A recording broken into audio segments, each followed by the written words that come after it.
I would definitely recommend other students join the Expanding Visions Foundation program. The information you receive here is top-notch, and it's definitely helped me in building my resumes and performing in job interviews. It's just a resourceful place. You meet so many people and they have lots of stories and advice for you. Definitely things that you're not going to learn just on your own. So I would most definitely recommend other students to do the EVF program because it provided me with so many different experiences in life and just lessons to learn. Important life skills that you're going to need after high school and after college.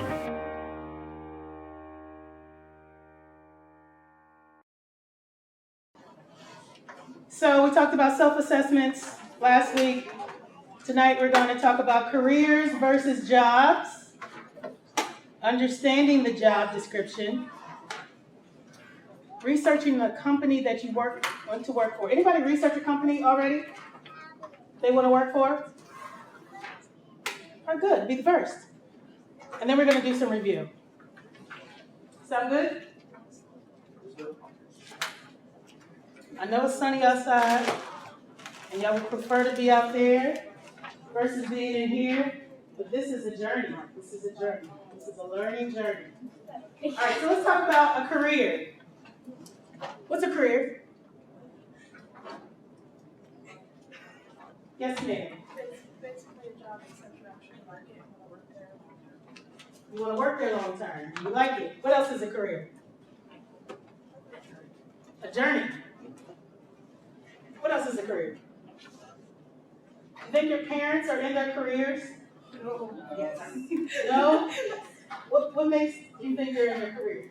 Because basically my mom is a social worker and she kind of dedicated her life into doing what was best for the community and for the people wherever she lives. So I feel like that is a career because she put so much time and effort into it, and every job that she's had has dealt with social work. Okay, so that journey led her to doing something she enjoys, right? What else makes your parents' jobs a career?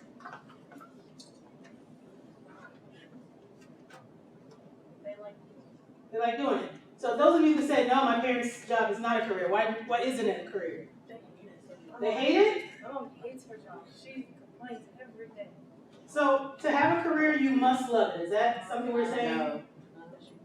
No?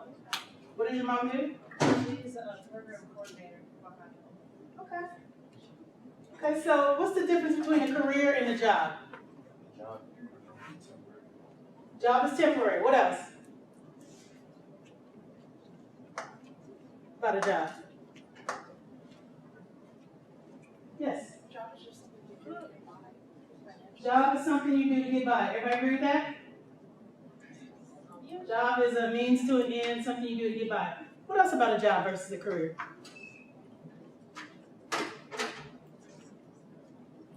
I guess you could look at it as like a whole, like, this is what you're doing throughout your whole career. Like, for example, like, we're all in school, we can say, this is what we've done during our school year, our school career, like our educational career, like, we've got this is doing that. It has everybody's stuff. Absolutely. So you're doing all of these things during your high school years. They seem like a job, right, to get you to that career. So yeah, so you guys are looking to get jobs, maybe to get extra money or to just make some money, and you're going to do different types of jobs probably for a while. You think? Yeah. Anybody want to work at McDonald's for forever? Can McDonald's be a career though? Yes. Why can McDonald's be a career? You can move up? What else? Huh? You like that job? All right, so typically when you have a career, you have worked, you have studied, you have a liking, you have a passion for it, and it ends up being something you do for a long time. Some of you may not get to knowing what you like for your career for a long time, and that's okay. It can still be a part of the journey. You take a couple jobs, you try it out, think you like working with people, then you discover, I like being behind the scenes. You think you like being on the computer, except you like talking to people all day. So you don't like to do that. So you'll probably find a lot of different jobs that you'll do just trying to figure out where you want to go. Even in college. Start out going to college, wanting to pursue one particular major. Get into cutting up bodies and seeing blood, you're like, nah, I think I'll be in the office. So it's a journey of stops and starts, figuring out your interests, what you're not interested in. Everybody clear on that? Career versus job? All right, so choosing a career. Oh, thank you. Choosing a career starts with aspirations. Everybody know what an aspiration is? What piques your interest? That's why we have you do self-assessments in the beginning, just to kind of get a feeling of what you kind of are interested in, good at. That may be something that you want to pursue a career around.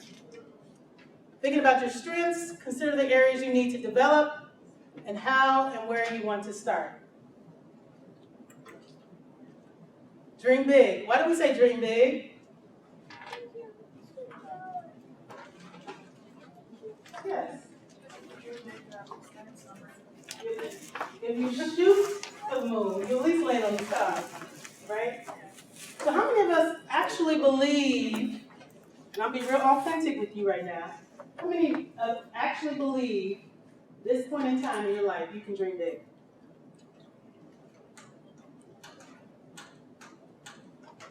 Yes, yes, yes, yes, yes, yes. All right, if you start out thinking you can dream big, sky's the limit. Sky's the limit. It takes a commitment and investment. You guys are making that investment today, this week, last week, by coming to this program, working with us, learning some things. You'll go through school training, school training, school training. I love when I work with young people when they come to the workplace, because immediately they want a management position right out of college. Immediately they think they should make $75,000, $80,000. Everybody think that, right? Coming into work, that's what you think. It takes time. Look at companies. Most people sitting in those management positions are 40 and 50 years old. They've had to take some training, some investments, some doing the work, some experience to get to where they want to go. So let's talk about what success looks like. This is a fun question for me. I like asking it. Tell me what success looks like to you. What does success, wait, let me ask this real quick. Anybody here for the first time? Okay. Joe. I thought you looked familiar. You're here for the first time? Okay. I don't have my glasses on, nor do I wear them, but you look people look a little blurry. Come back there. All right, so tell me what success looks like in your own words. Yes, sir. When you do something and you look back at it and you say, we've done everything for it, so there's no room for you to go back and do it. Okay. What else does success look like? Yes, ma'am. Like, to me, it just looks like upper middle class type living. Because, like, I feel like if you're successful, you should be able to, like, sustain yourself within the caste. The class? The caste. The cast, okay. Got it? What else? Success look like? Happiness, whatever you choose to do. Everybody agree with that? Wait, do you think people are successful that are not happy? Yes. Absolutely. Yes. All these folks you see on TV in these videos, they look successful, but they may not be happy. Yes? Accomplishing the goals that you set. So being able to accomplish the goals you set, that's success. Yes. Yes. Was that a clarifier? What else does success look like to you? Give me one more.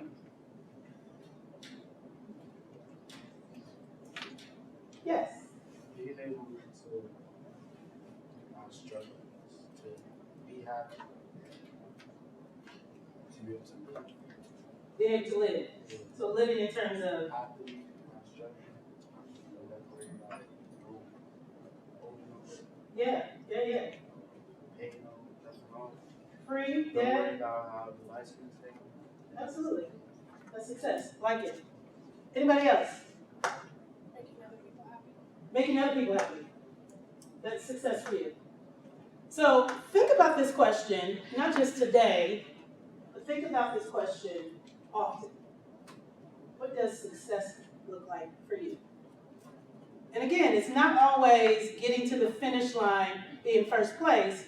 It's about those small wins. I teach this in what I do at work. If I'm able to get to one particular goal that I set out to do, that's a small win. I didn't get to the end yet, small win. That's success. So learn to celebrate those small wins. You passed that biology test.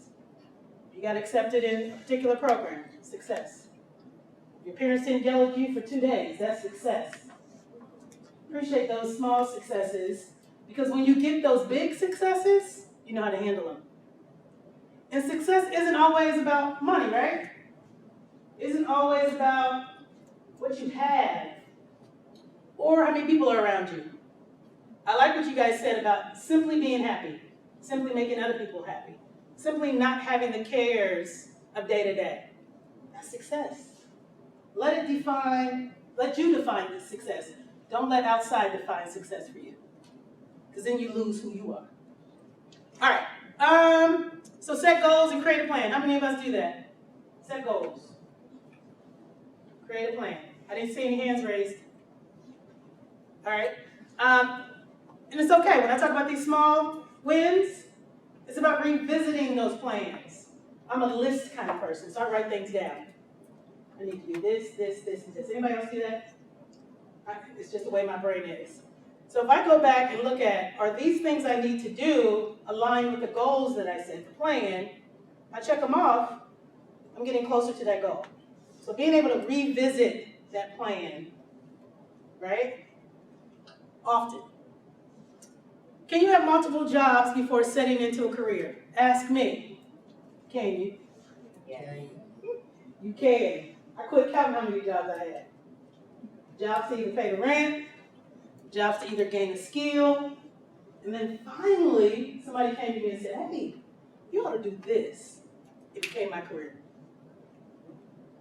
After spending years and years and years doing something that was simply a job. I became passionate about something. Questions? What about volunteering? Can you choose volunteering as part of a job?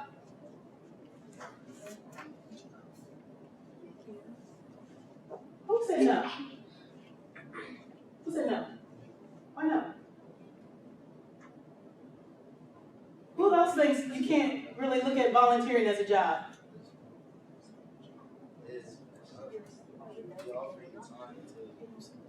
But in doing that, can you gain a skill? Okay. So volunteering, most of the time, is probably what's going to take up your resume, right? Yeah. Because most of us have not been at the age to work in certain organizations, so we volunteer. Summer programs, church, camps, volunteer. Me as a recruiter, wanting to hire someone that is good with kids, good at organizing, good at paperwork or computers, I know that you have not had a lot of job experience. So I'm looking at that volunteer work. Make sense? I know y'all want that money. Y'all need to pay me for my time. Think about it. Oftentimes you don't have the opportunity to work. So volunteering is another way to gain skills. All right, so let's look at a quick video. Hello. Let's look at a quick video about choosing a job. We don't need to tell you that some teenagers have made a lot of money, but the richest have done so mainly because they became celebrities through music or acting or even YouTube. Some teens have even made a small fortune as entrepreneurs. But today, we're going to talk about what you might call normal jobs. Things that the average teen can do while working through the summer or doing part-time work as they study. Jobs that you could do and make a bit of spending money. We'll focus mainly on the USA, as that's where most of the English language articles on this subject have been written. But perhaps there might be similar jobs in other parts of the world that pay also as well. Welcome to this episode of the Infographics Show, highest paying jobs for teenagers.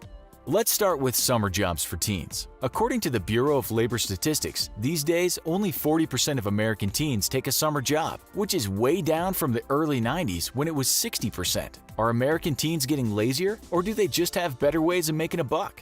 That we don't know, but do know what jobs pay a decent wage. Tutor. This could be a summer job, but it could also be a regular part-time job. You obviously must be talented to earn the big bucks. But if you can show some acumen for tutoring and have a very good educational background, a young tutor can rake in $30 to $40 an hour. Even the average wage is $20 an hour, and that's not bad at all. It's likely that 18-year-olds will get the higher wages, but if you're talented at a particular subject and you can help someone else, there's no reason someone younger couldn't earn some good money. You could also do this through websites such as Enroll or SameSpeak, teaching English, but the pay isn't as good as sitting down with someone in your own private lesson. Still, if you're 16 or older, you can get up to $20 an hour tutoring online. Working the phones. What if you don't have any kind of special academic talent? U-Haul says if you are 16, have a USB headset, and a decent internet connection, you can work for them as a seasonal center sales reservation agent. You'll be helping customers on the phone from your house. You'll start on $10 an hour and be paid throughout your 4-week training. You can also get bonuses which will drive the wage up. Caddy. Forbes tells us that you can start caddying at just 14 years old.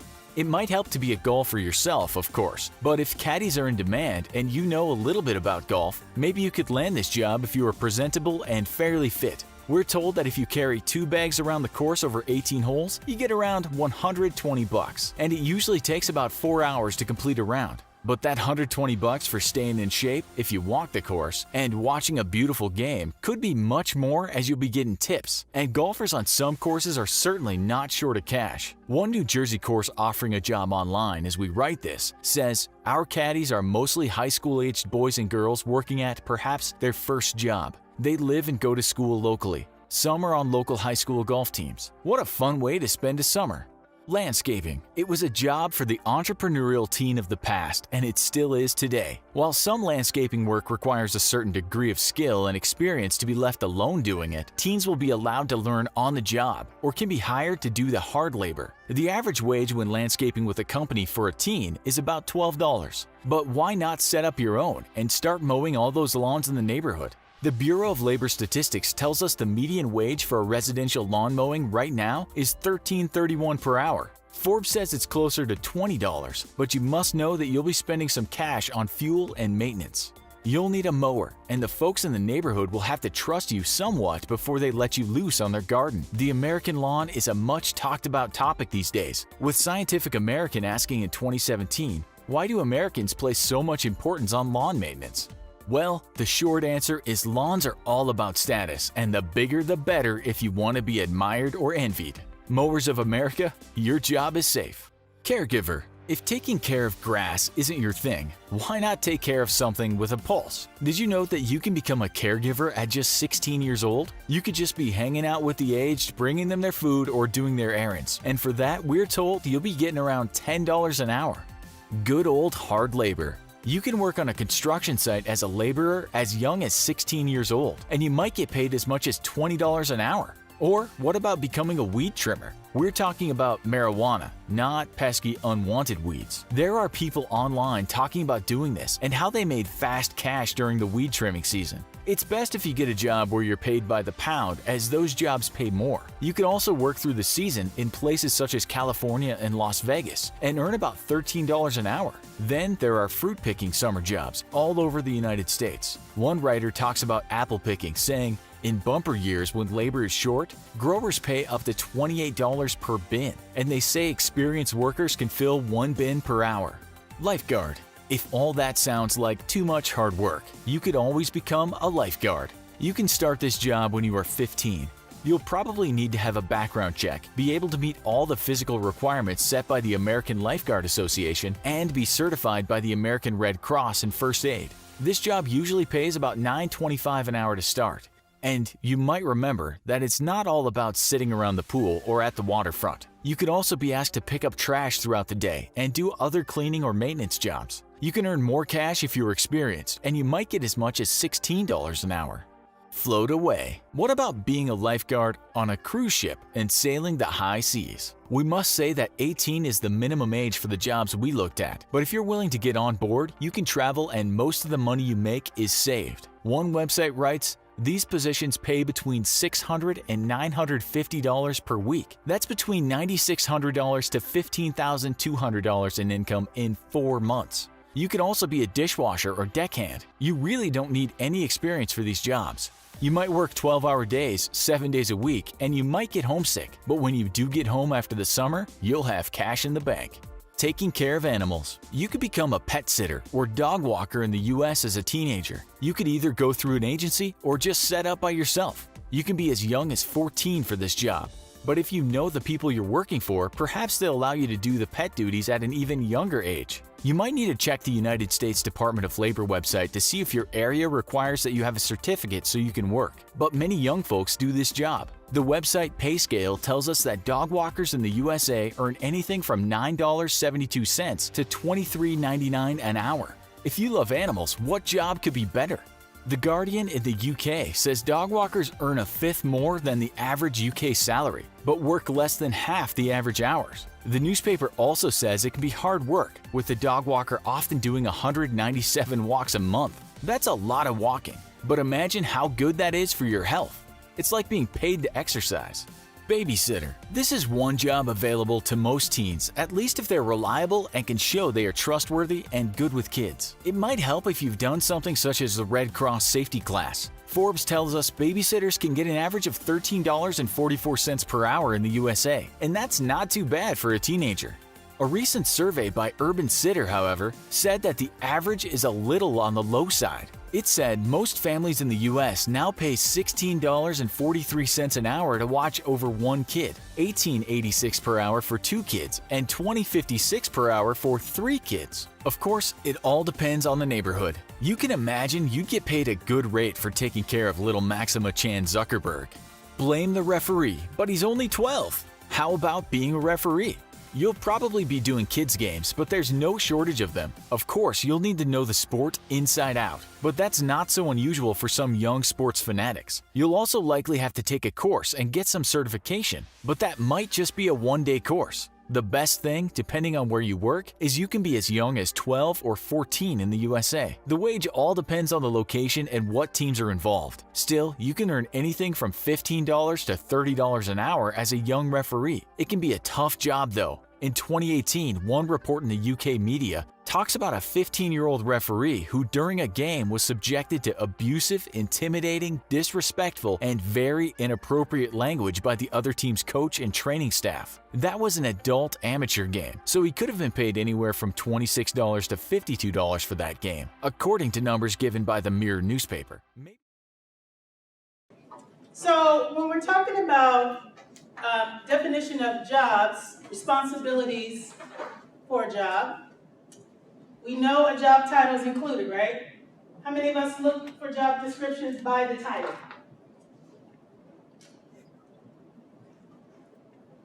Right? So you kind of narrow down what you want to do. Summary of the major job responsibilities and duties. If you're going to be lifting more than 70 pounds, you probably want to pay attention to that. See if you can do the job. Yes? Required and preferred education skills and ability. What's the difference between required skills in education and preferred?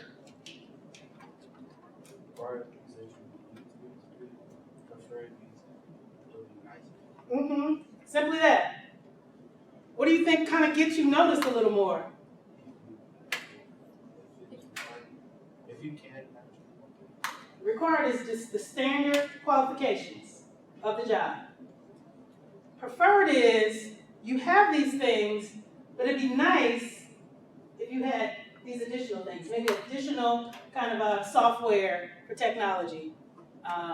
Maybe you have additional years of experience in a certain area. So that preferred always kind of pushes you to the head of the pile or the job applicant pool. So when you're looking at job descriptions, look at what's preferred. But if they have, look at what was required. But if they have a preferred section, pay attention. Because you may wonder why you're not getting a call back. You know, Employers have the right to say, we're only going to screen out people that have these preferred as well as required.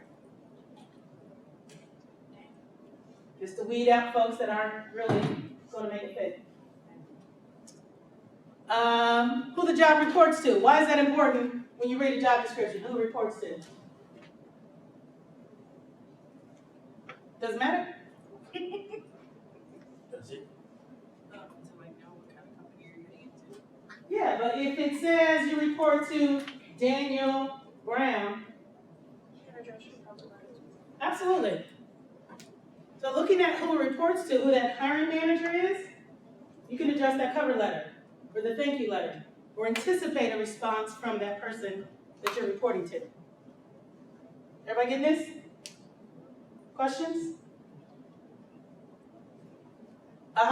And then working conditions. Why are working conditions important in a job description?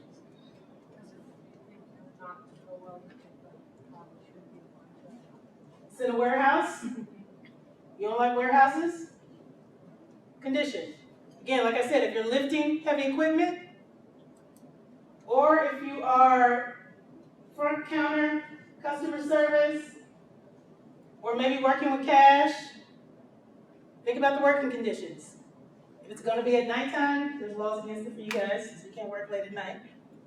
What about salary? Salary is oftentimes not mentioned in a job description unless it's an hourly position and they're kind of like really doing a blitz on hiring. They may say $10 to $15 an hour. That grabs you, right? You're like, ooh, they're paying $10 to $15 an hour. All right, look at this job. So usually for more professional jobs, usually the salary is not part of the job description. They want to hook you in first, sell you a bit of goods, and then say, well, here's the money you get. All right, company research. Tell me about company research. Why is it important? To know what you're getting into. Is it just a job only if you don't research the company?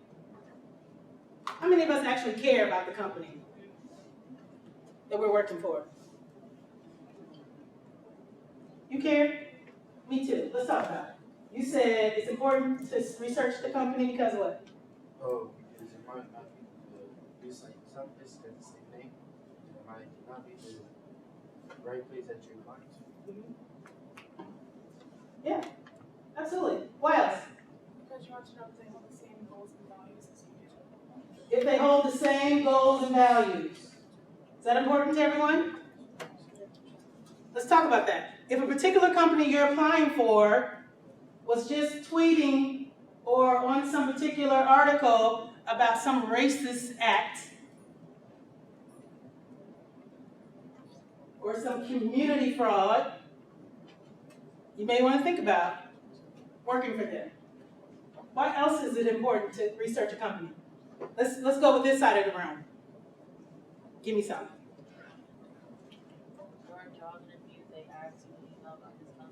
There you go. You're doing a job interview. First question they may ask, tell me what you know about this company. You're like, you on the bus line? No. You need to know from that company, are they thriving, right? The type of environment, what they do for employees, what type of mobility, maybe some scholarships, some college kind of things within that company. So there's a lot that you need to look into when you're researching a company. You guys are probably thinking, oh, I just want to work at McDonald's because I need money right now. I just want to work at Target. But don't get it twisted. McDonald's has a great scholarship program. That was my first job out of college. I worked for the corporation. Great management program, great opportunity for entrepreneurs. Target does too. So look a little further in terms of just working at Target or McDonald's. Like I mentioned, you can read the company's profile on their website. Tons of information about companies. If you're simply wanting to know about salary, there's tons of websites to learn about the average salaries for companies. But it's important to gather as much information.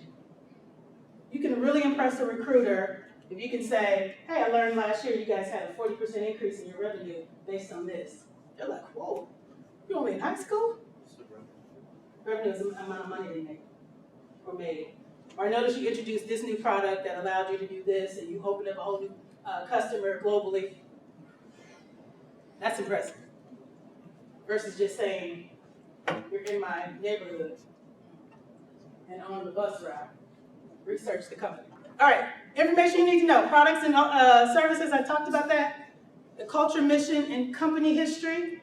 Why is the culture? Everybody know what culture is, right? Yeah. The culture, you guys have a dynamic of culture with your schools. Why is the culture important for you working at a company? Because I wouldn't want to be the object of culture shock, or I would want to walk into some culture shock. Culture shock, okay? Why else is culture important?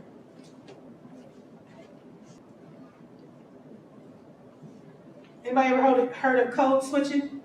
In cultures and organizations, oftentimes when you come into a workplace, you have to kind of fit into that culture. So you kind of maybe change some things about yourself. Then you change it back once you realize it's not that big a deal. You have to accept me for my authentic self within this culture. All right, so absolutely companies are on Facebook, Twitter, or simply Googling them, and that's what you're going to do as part of your homework. What you should talk about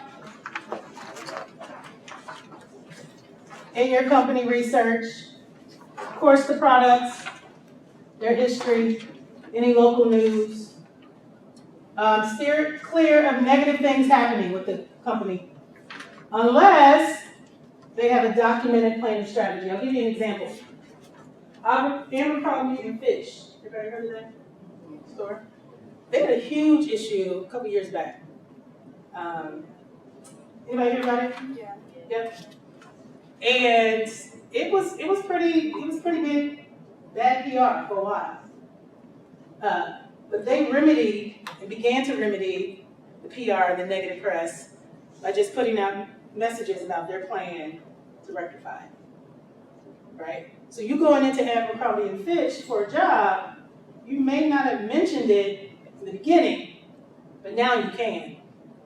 I see you have this issue. I see you incorporated things like this to make sure it doesn't happen again. So you can also kind of bring those things to light as a positive.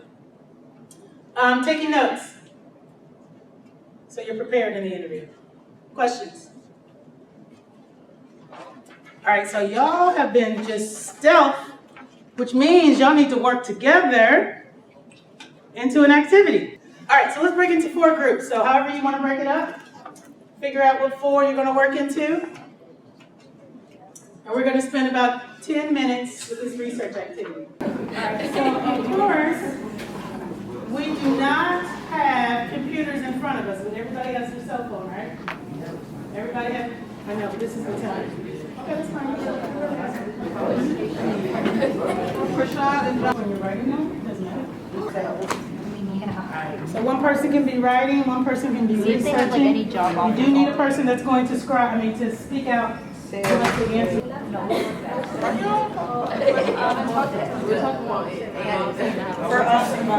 recent, the only negative thing I found is Jeff Bezos. At the time, make a move, please. Thank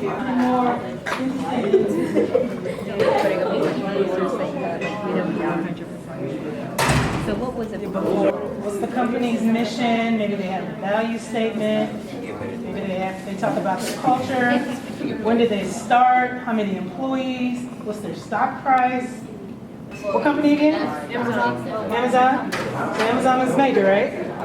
They're all over the world, so they have diversified themselves. You're going to be able to talk about how much money they made. Yep. Where they've been able to grow their business.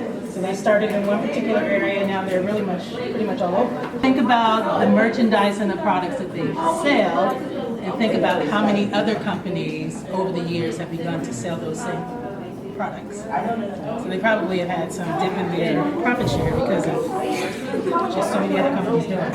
Sensa, which isn't a part of it. Okay? So Nike started, you know when it started? You know who started it? Bill Bowerman. Okay, and where was it located when it started?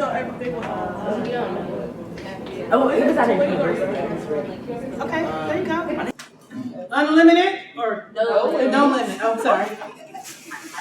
They're gonna go first and tell us about what's your company.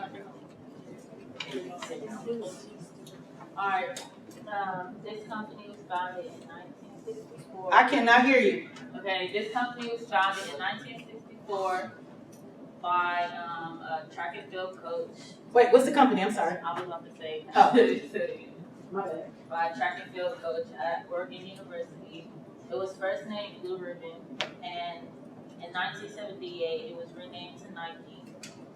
And it owns the brand Converse, and its biggest rival is Adidas. Their net worth is $34.7 billion, and they praised Colin Kaepernick's boycott, and they raised their stock sales to 10%. And they're the number one shoe brand. Make sporting apparel. All right, let's give them a hand.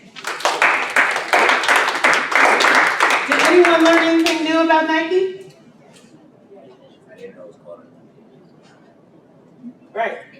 And the whole kind of involvement with Kaepernick makes you think that they have some social conscience, right, as an organization. So they care about the social climate in our communities. So that's a good thing. All right, who wants to go next? Yes. You guys got a group name? We're the Amazons. The Amazons. All right, you better come with it. Amazon number one over here. Okay, let's go.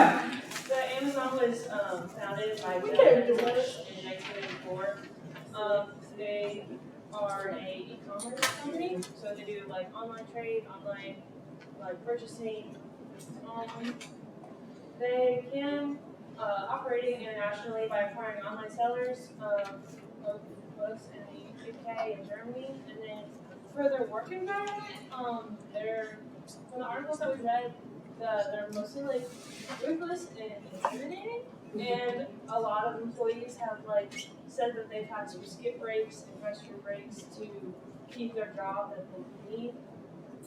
Amazon also has products like Prime and Video, so it's kind of like Amazon Video is kind of like Netflix, and then Prime it's like express shipping and you get like better deals. They also have the Prime Pantry, which is online grocery shopping, Alexa and the Amazon Fire Stick, and then they also have their own delivery service so if you have Prime, you get your goods on time. And then they are accounting for 65% of the industry profits, and they're like the biggest marketplace for online trade. And then for their mission statement, they said that they want to be the Earth's most customer-centric company and to build a place where people can come to find and discuss anything they might want to buy online. All right. Anybody learn anything new? So why do you think the climate, the work environment is so demanding based on the type of business that Amazon is? Why do you think it's so demanding? Why do you think they're skipping breaks according to the employees? Oh, sorry, go ahead. So many people ordering. It's got the biggest market share, right, in terms of online purchasing. So they got to keep those orders coming. I remember ordering things off of Amazon, and it was late. And in 2018, they only had 1,300 employees for being like the world's biggest market. Yeah. Right. So they've probably doubled that today. I will tell you that Amazon, for those of you that are looking to do some work with Amazon, because you have the ability to not only work in their warehouses, but you also have the ability to work at home, online. They are one of our biggest competitors in terms of an employer. They also provide very good health insurance to their employees. Again, making them a very big competitor. We used to compete for talent as an OSU organization. People want to come to OSU and work because we pay relatively well. We got great benefits. Now we have to compete with Amazon because they're also paying very well and they're giving you benefits. So you got to think about that. Yeah. Actually, on Twitter right now, the CEO of Walmart and Amazon are like going back and forth, like I'll pay my employees $15. How about my competitors try and do that? And wasn't it some kind of bidding war, like recently where they had their distribution center? Ohio was one of the hubs that they wanted to come to. I don't know if they ever came to a final decision. Anybody know? No? All right, good job. Thank you. Let's give them a hand. All right, who wants to go next? I was going to go Amazon number 2, but I'll give y'all a chance. So freeze yourself. Who wants to go next? Us. All right, let's hear from group name. Champions. Let's hear from champions. Okay, so we did champion. Our company started in 1919. It started for Michigan teams like the Wolverines. It was created by Hanes. They sell clothing, shoes, and other apparel. And at Champion, our mission is to stand into unethical sourcing practices and the exploitation of workers in the fashion industry. And it's network work into my living values. Okay, so go back and say what was the mission?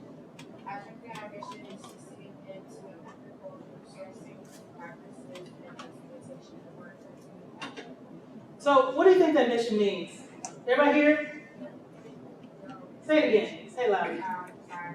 At Champion, our mission is to stand into unethical sourcing practices and the exploitation of workers in the fashion industry. Interesting. What do you think that means? Sourcing practices. Anybody know what sourcing practices are? Yeah, they're just trying to make sure that they don't work from anybody, labor camps. Yeah. How they get workers. So their mission is to make sure they have some integrity in how they are employing workers.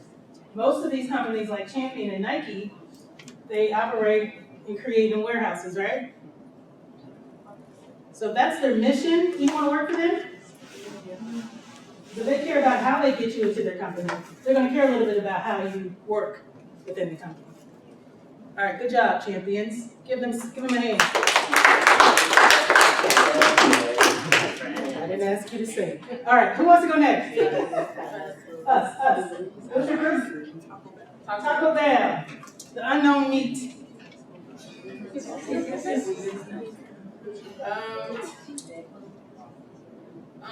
Taco Bell promotes and protects equal opportunity employment. Okay, nearly 600 countrywide Taco Bell openings 8 days ago. The first Taco Bell opened in Bangkok, Thailand. Renewed a building lease in Irving, Southern California, where it was founded in 1962. Mystery meat scandal. Recent tweets equals sales and deals mainly positive.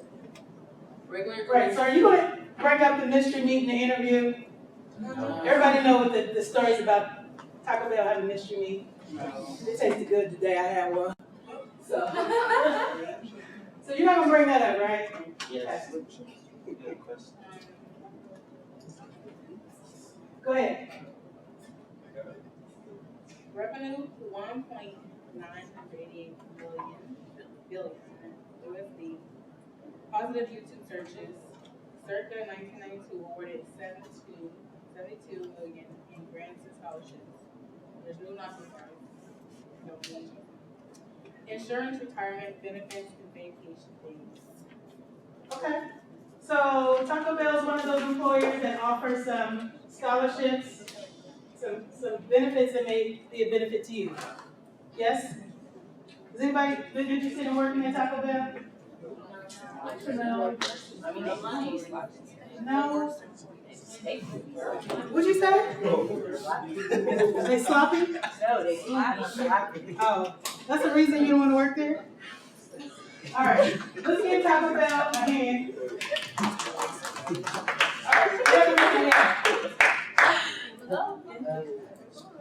Between y'all two. Amazon number 2. Amazon was founded on July 5th, 1944. Amazon sells stuff for kitchens, fashion, and unlimited uses. Items are eligible for international shipping. Amazon has over 566,000 employees, and the founders for Jeff Bezos and the CEO. Okay. Anything new about Amazon? That it was founded in 1944. I don't think that's right. Yeah, ours is 1994. Oh, yeah. This is right hand right. Okay, I was like, that's new. Okay. 94, so they're getting around.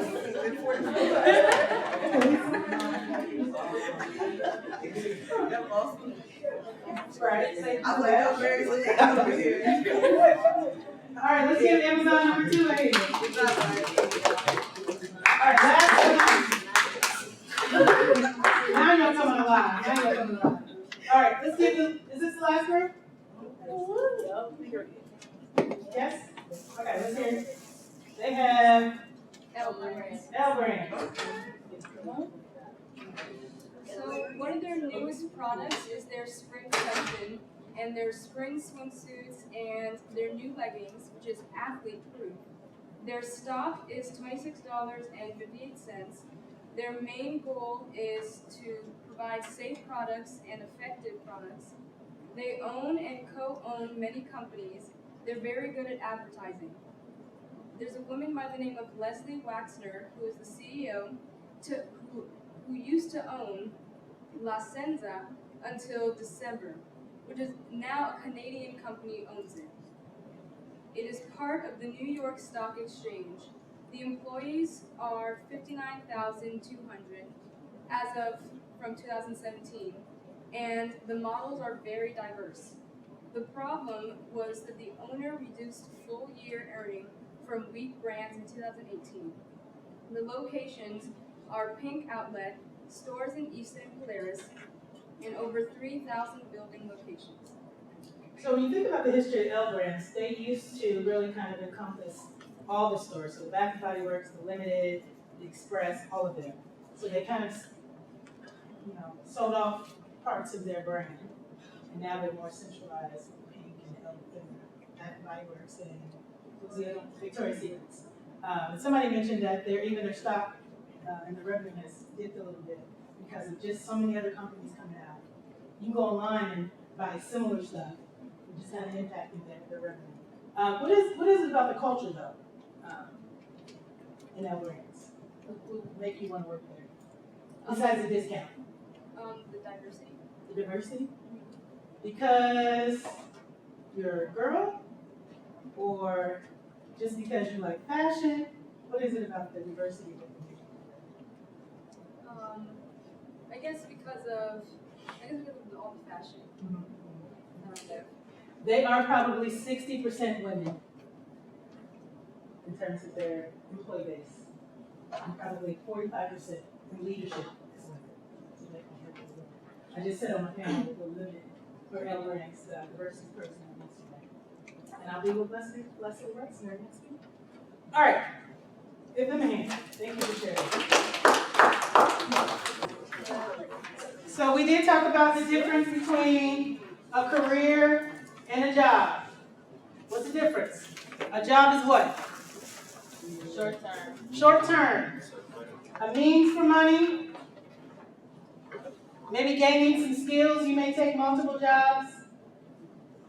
Everybody wants a summer job. You'll have the opportunity to intern or interview for internships here at the library. But these are jobs. What about a career? What's a career? Long term. It is. Something you enjoy, something you have passion for. If you are working in a career that you're passionate about, you don't mind getting up. You'll get up when you stink. You'll get up when it's stormy outside. You enjoy the work you do. Like I mentioned, it took me a while to figure out what my career would be, and I enjoy every minute of it. This is part of my career. All right, so name 2 sections commonly found on a job description. We went through a list. 2 sections on a job description. So responsibility. What else? Requirements. What else? Can't hear you. Title. What else? Experience. What else? Job description. Work conditions. What else? Company. Research. Research, right. Who you report to. All right, all those things are part of the job description. And what should you look for when performing your company research? You guys all did this, right? You're looking for what the company does, kind of products and services, maybe where they're located, maybe where they're located in terms of where you may want to relocate to. Their mission, their vision, their culture, maybe how they're doing financially. I remember when my daughter was about 6 or 7, and I became overwhelmed with buying toys. Toys became overwhelming. So her dad and I decided to invest in stock of a toy company. So we researched companies that we bought toys from for so many years to buy stock. You think she's happier for that stock than those toys? Yes. Absolutely. I would definitely recommend other students join the Expanding Visions Foundation program.